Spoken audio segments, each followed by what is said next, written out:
one more time.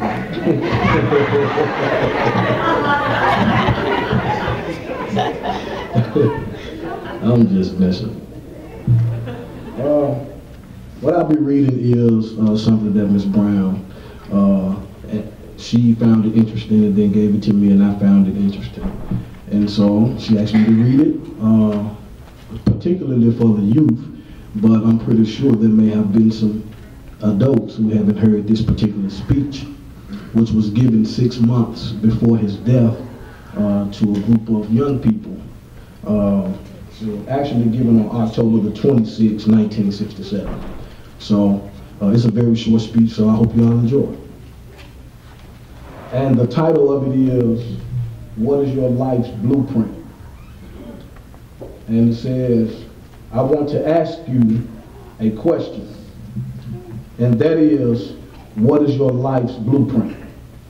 Whenever a building is constructed, you usually have an architect who draws a blueprint, and that blueprint serves as a pattern, as the guide in a building is not well erected without a good, solid blueprint.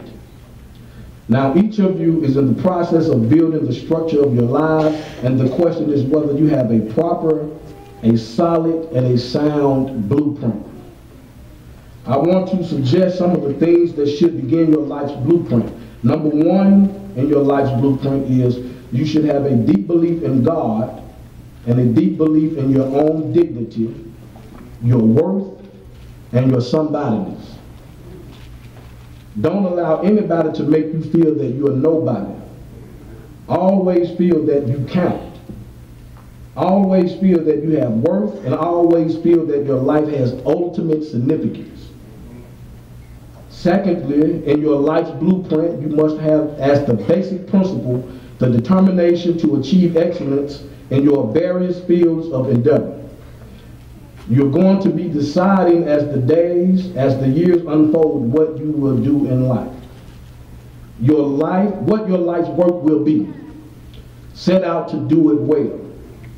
And I say to you, my young friends, doors are opening to you, doors of opportunities that were not open to your mothers, to your fathers, and the great challenge facing you is to be ready to face these doors as they open. Ralph Waldo Emerson, the great essayist, said in a lecture in 1871, if a man can write a better book or preach a better sermon or make a better mousetrap than his neighbor, even if he builds his house in the woods, the world will make a beaten path to his door. This hasn't always been true, but it will become increasingly true, and so I would urge you to study hard, burn the midnight oil. I would say to you, don't drop out of school. I understand all the sociological reasons, but I urge you that in spite of your economic plight, in spite of the situation that you are forced to live in, stay in school. And when you discover that you will be in your life, set out to do it as if God Almighty called you at this particular moment in history to do it.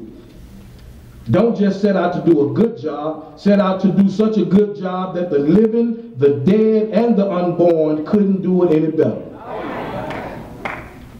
If it falls your lot to be a street sweeper, sweep streets like Michelangelo painted pictures. Sweep streets like Beethoven composed music. Sweep streets like Leontyne Price sings before the Metropolitan Opera. Sweep streets like Shakespeare wrote poetry. Sweep streets so well that all the hosts of heaven and earth will have to pause and say, here lived a great street sweeper who swept his job well.